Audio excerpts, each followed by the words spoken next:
Catherine de Médicis est reine de France de 1547 à 1559. Elle naît le 13 avril 1519 à Florence, en Italie. Fille du duc de Florence Laurent II de Médicis et de Madeleine de la Tour d'Auvergne, sa famille est puissante et riche, mais a mauvaise réputation. Orpheline dès 3 semaines, elle est élevée par des proches. À 6 ans, elle est enlevée par des républicains comme otage, mais finalement libérée et placée dans des couvents puis à Rome auprès du pape, qui est son parent. Elle part en France en 1533 pour épouser le fils du roi de France. Elle devient duchesse d'Orléans et de Bretagne en 1536. Ils ont 10 enfants, dont François II, Charles IX, Henri III et la future reine Marguerite de Valois. Catherine devient reine en 1547 et montre dès lors beaucoup d'intelligence, mais souffre de la présence de la maîtresse du roi, Diane de Poitiers, à la cour.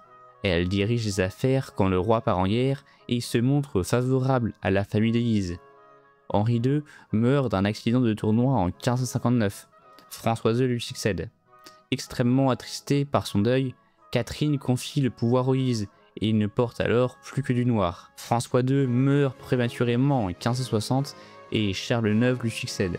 Catherine a cette fois-ci la régence. Elle cherche la réconciliation avec les protestants et limite les répressions en donnant la liberté de culte. Cela ne change pas grand-chose et la guerre finit par éclater.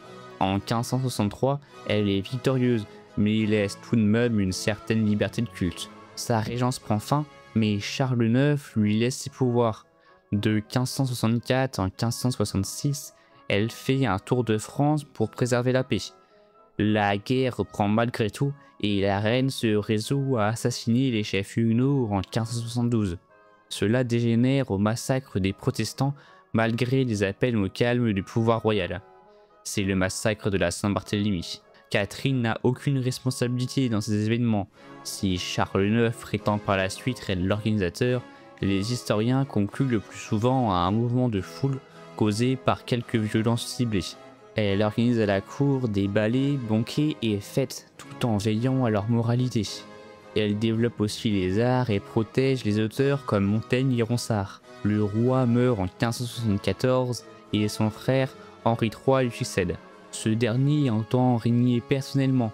Catherine est peu à peu éloignée du pouvoir et se concentre sur la diplomatie avec la Navarre, l'Angleterre et les Guises, toujours pour préserver la paix. Enfin, sa santé se dégrade rapidement. Cette grande et bonne reine s'éteint le 5 janvier 1589 à Blois, en France.